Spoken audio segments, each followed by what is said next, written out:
with you again, Rebecca, and this is an interesting topic. I'm looking forward to hearing your views today regarding stress management, which is relevant to supply chain and procurement professionals as well as any kind of professional these days.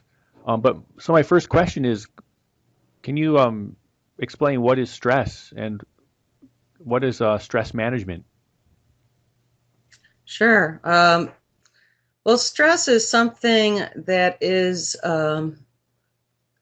any kind of stress, non-specific response to the body, any demand placed upon the body is a stress. So, that automatically triggers some of our primitive reactionary modes, which is a fight or flight response. So we're either ready to fight for our lives to survive or run away in order to save our lives. So now that we don't really have that major conflict, we still have that same symptom inside us, which a lot of people feel as anxiety attacks or panic attacks, or they might even think they're having a heart attack because, their heart rate goes way up. They start sweating, they're sweating from the top of their heads. Their hands get all sweaty. And unfortunately, that's right when your boss is talking to you about the status of your report. So it's not like you can, just walk away. You have to address it and confront it. So what I would suggest when you're in a stressful situation like that, I'm going to give you a few tips to distract yourself. One is called distraction. So to distract yourself, sometimes what we can do is just try to focus in on what he's saying and block everything out. So it's kind of hard to do. So you use a breathing technique. And it's just a matter of making sure that you're breathing in through your nose and then releasing out slowly, all the way, releasing all the air out so you have to breathe. Because what happens is when you're having an anxiety attack, you're not breathing. I found it when a couple of my students, I'm a yoga teacher now, so when I see my students, all of a sudden they're like getting all panicky and stuff because they're in a difficult position. They're holding some sort of muscular position. And I'm like, are you breathing? And it seems so simple, but it's true. Check yourself. Are you breathing right now? Or are you holding your breath? So that's something very simple that they could do to just do a quick check on your body, make sure you're breathing properly. So that's one of the first things you can do to cope with a very stressful situation that you feel might be having a heart attack. Now, the next thing to do with distraction is to use, say, music, or a quick trip to the bathroom is one I always do. Say if my boss is there and I am like, oh my God, I'm waiting on a phone call and all these things are going on before I can give them an answer, they don't care about that. They just want that answer. So what you can do is say, can you excuse me for a moment? I have to go to the washroom. Now, you go to the washroom, you sit in your stall, and you just sit there and relax for a minute, because that's basically all you needed to do was get away from that intense moment, gather yourself, catch your breath, relax. You're inside of a stall. Nobody can see what you're doing in there. So I would suggest doing some deep breathing techniques where you would just breathe in through your nostrils for 3 seconds, and then breathe out for 6 seconds through your nostrils. If it's hard to breathe through your nose, you can do it through your mouth as well. And just take a deep breath, hold it in for like 3 seconds, and then blow it out for 6 seconds. Okay, and that's one really good way to do it. The other thing I do sometimes is I have an aromatherapy technique I use where I just put a little bit of a scent like lavender under my nose, and that instantly puts me in a good mood. I mean, bam. Talk about instant relief. It's seriously good stuff. So there might be something that you really enjoy the scent of, because what I'm finding is a lot of things with a lot of my students is their senses. All of our senses are not really reacting properly these days. And I think it's because there's a lot of tension, radiation, all that kind of pollutants in the environment that we might not be sure that we're actually getting affected by, but we are. The cell phone, they say, is very dangerous to hold by your ear all the time. And what about the cancer and all these kinds of things that are starting to show up more and more as years go on with all these new uses of technology? So a lot of people say, hey, you know what, get some special headphones that have graphite around the inner rings of the headphones, and keep that cell phone away from your body. Keep it away. Use those functions where you can use hand-free operations, because we might not realize it, but we're on the phone too much. Really, we are.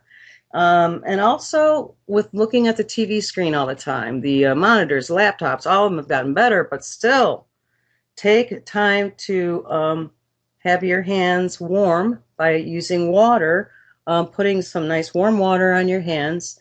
And then what you can do is take your hands, and when they're dry and all, and then it's called palming. You put your hands over your eyes for a few moments, and you try to just see blackness.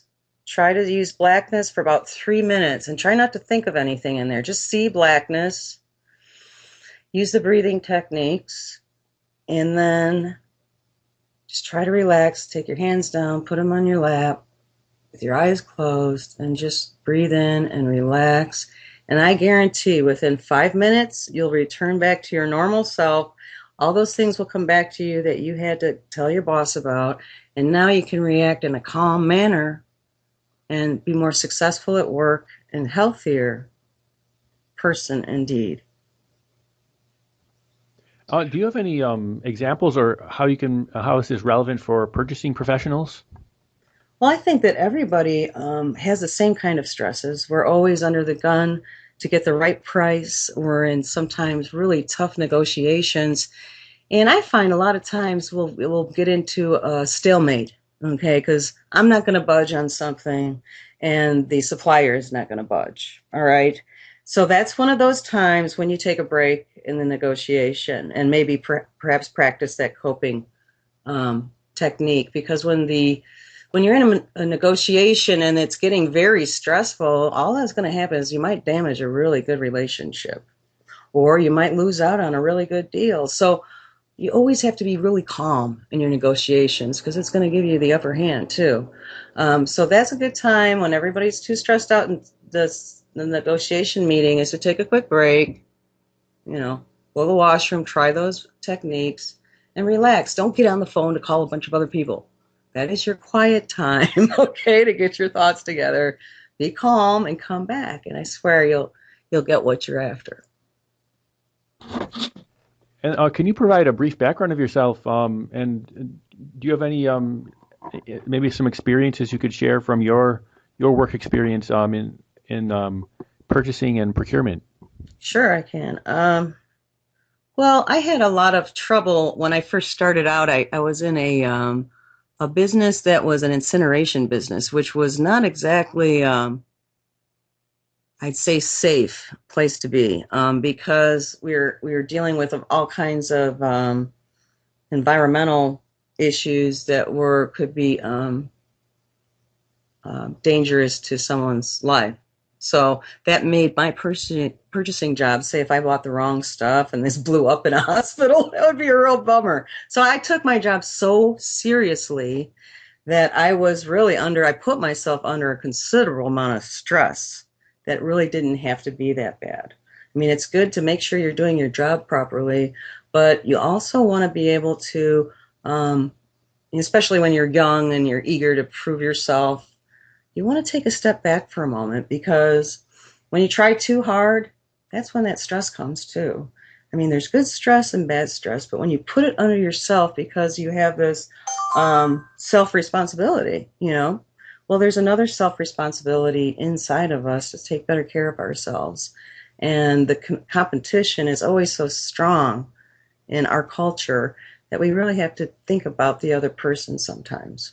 Put ourselves in the other person's shoes, and I swear you'll be a better person for it, because we're all living in this world together, and I feel as if we all start acting more responsibly and less in the competitive mode all the time, we'll be more at peace with ourselves, and we can be able to handle ourselves better.